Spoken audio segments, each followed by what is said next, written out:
This is Boxing Tickets NI. We are here at the SSE Arena.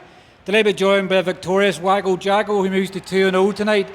Similar to Teo, obviously made his debut here in August. How is it feeling for you tonight? Like, are you used to it sort of now? Like, I guess you can never get used to fighting in the SSE Arena, but how did that feel for you tonight? Yeah, like you said, obviously you still get the nerves and stuff like that, but do you know what? I was actually more nervous this time than the first one.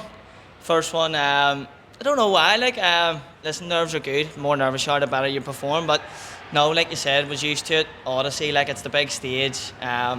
Two first pro fights in the Odyssey, like, couldn't ask for much better than that. How can you top that, particularly in Belfast? Like, you know, we probably have to go to the Kerr fronting stage with Windsor Park or Casement whenever it's built maybe in 2028. Like, you can't really top it. You can't go any more than that unless Titanic as well. Obviously, Frampton at the purpose-built stadium. Like, this is the home of Belfast boxing.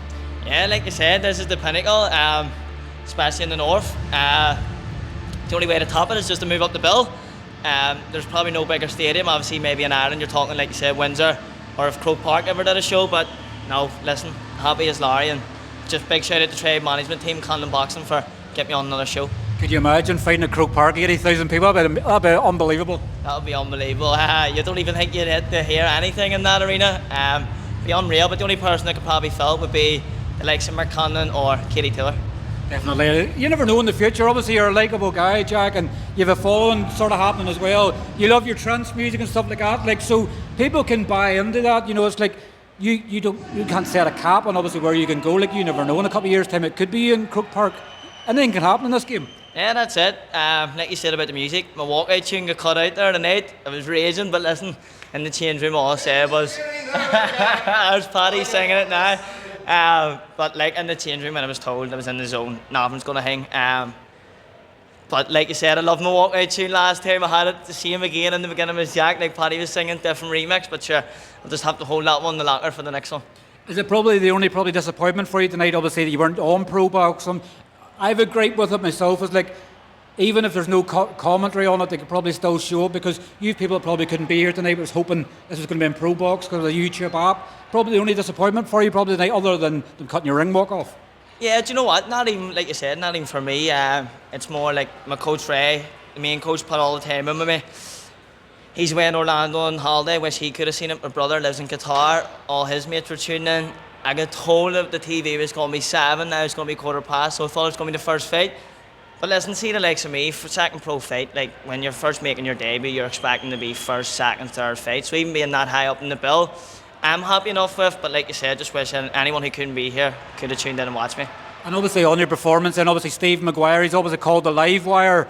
What did you make of your performance? Like, were you happy with how things went tonight? You know, obviously it's more experience sort of built as a pro. Like, you're still in your infancy stage. So how did you rate your performance? Were you happy with it? Things you'd like to work on? Yeah, do you know what? Even Mark and all was probably more happier than me. Felt good in there. I don't know. Felt like a slightly wee bit flat. Even Mark said, but you couldn't even tell. Shout out to Stephen too, like, different from Jake. He throws punches too, he's game. I thought he was going to come forward a wee bit more, to be fair, because I've watched a couple of fights and he was lunging in. But no, I thought I picked my shots well, and yeah, I thought that might have been a knockdown in the third round, but no, it wasn't. But sure, it is what it is. Can you take confidence in the fact he doesn't come forward as much? He knows the threat that's there, because let's face it, these guys, most of them could probably fight at a good level, but they decide to go on the road because they can earn more money in that way. Do you take it as a compliment when he doesn't come forward and you're going, I was expecting this from him, but he sees me as such a threat that he doesn't want to get stopped and be out for 30 days? Yeah, I suppose so, but see, sometimes you're not really thinking in there. The day of Ray, obviously he's away, he sent me a big long message, and I was like, I'm probably going to remember that, but one thing I did take away was control the centre of the ring.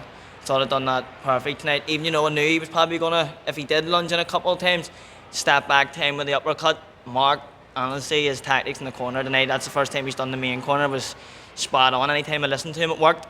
Like, putting a wee bit of weight in the back legs, throwing the uppercut up. Shout out to my dad too, he was behind the scenes this time, so it was good having him there and good to share the experience with him too. When would you like to be out next? Obviously, I guess we're coming up to Christmas now. You probably want to enjoy Christmas a wee bit. Like, there's talk of cards here now in February. I think there's potentially 2 cards in Belfast in February. You're probably going to have your name down for one, if not both of them. Yeah, do you know what? I was having a wee bit of a problem with my shoulder that camp. Although it felt absolutely amazing in there compared to like the spars leading up. So I was going to take a bit of a break to get it rehab, but it'll probably be cut short. But I'd say the start of 2025, I'll be out firing.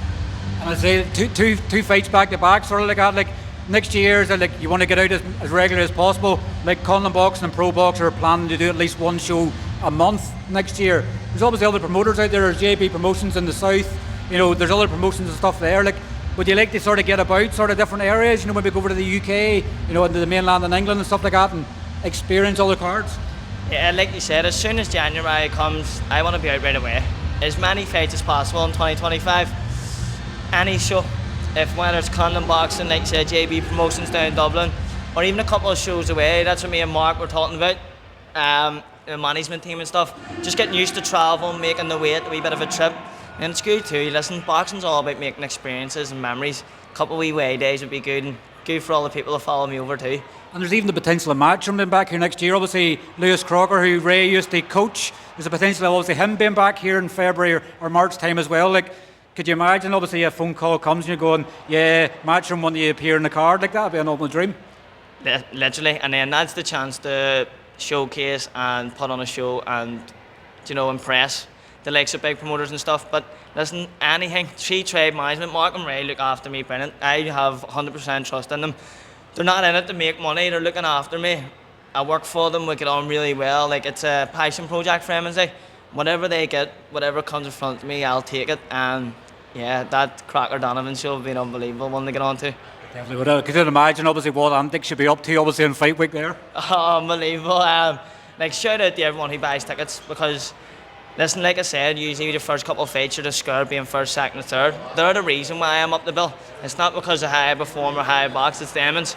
So without Demons, I wouldn't be. So massive shout out to everyone who bought a ticket off me. And then, like I said, if it was on a show like that, tickets sell himself. Yeah, well, look, congratulations once again on moving to 2-0. Enjoy your celebrations, and I'm sure we'll catch up with you soon. Thank you very much. Appreciate it now. Have a good one.